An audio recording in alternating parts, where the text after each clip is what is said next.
What's going on, guys? Leroy Rollins here, come back at you with another video. In this video, I'm going to talk about what is called a deload week, or sometimes referred to as a recovery week.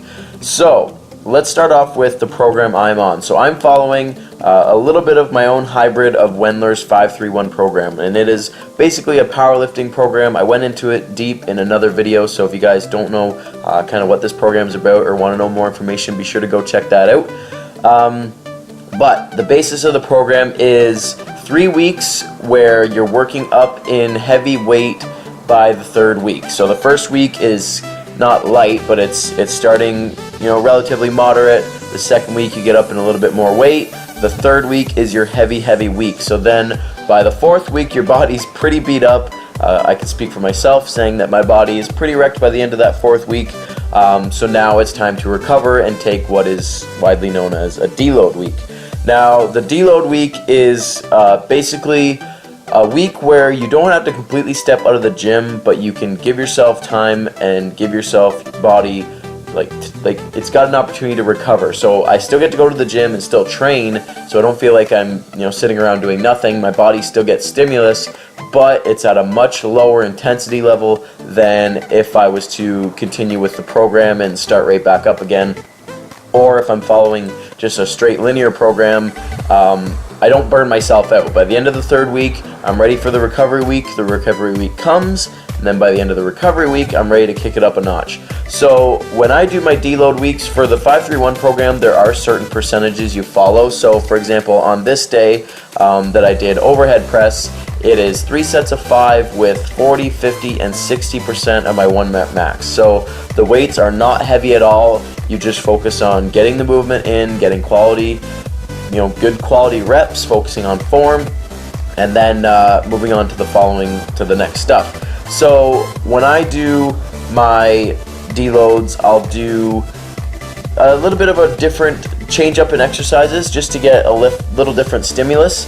But again, it's not anywhere near what you would probably compare or call muscular failure.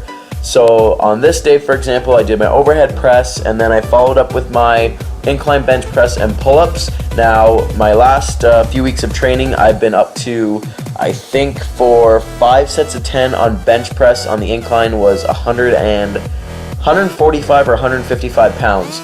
And on my deload week, I did 115. So it's not anywhere close to that as far as intensity goes, and my body gets I still get a good chest pump, but it's not fatiguing at all.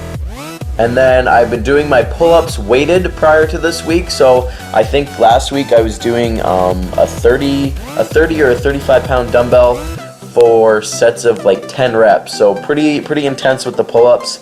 And on this deload day, I did just 3 sets of 10, nice and controlled, good squeeze, but no weight. So it was just my body weight, which again in comparison is very low in intensity. After that, I did some wide grip lat pull downs with dumbbell lateral raises. The pull downs I don't usually do, but I usually have been doing the seal rows, which is a pretty intense back movement. And instead of dialing that back in terms of weight, I figure I'd do a different back movement that I haven't done in a while, which is these wide grip pull downs. So again, just focusing on getting a good quality squeeze, a nice full stretch on the way up, and squeezing the elbows back on the way down. And then for the lateral raises, since you don't go some do, but I personally don't go too heavy on the lateral raises. It was just 15 pound dumbbells for a couple sets of 15. Since that movement isn't too taxing on your body, really, like your nervous system and all that kind of stuff, it's just working the side delts for the most part.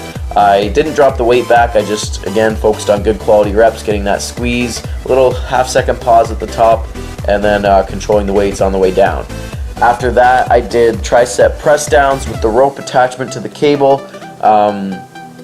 Just a couple sets of 12, if I remember correctly. Again, just focusing on that squeeze, so it's not too crazy. My elbows don't feel sore after it because it's a pretty light weight. I don't know. I think this cable's in kilograms, so it might have been like 70 pounds on the rope, which I could normally do for probably 130 or 140 pounds. So pretty much half what I would normally do. and then finish with some incline dumbbell press because my buddy wanted to do some. I probably would have called it a workout after the tricep movement, but I figure a couple sets of dumbbell press won't hurt a bit. So I grabbed 65s because they were the easiest ones to grab at the time for a couple sets of 10 reps, 10 or 12 reps. I can't remember off the top of my head. But again, slow and controlled, getting that squeeze at the top and control on the way down. So this is kind of a sum up of what a deload for me is, guys. A lighter, relaxing week. Still get to go to the gym, still get a good workout in, get a good pump, but my body gets time to rest and recover in preparation for the following week. So I hope you guys enjoyed this little informative video, guys. More content is coming soon. I've got a giveaway going on Facebook, so head over to Leroy Rollins Fitness Facebook page. Check that out. I will see you guys in the next video.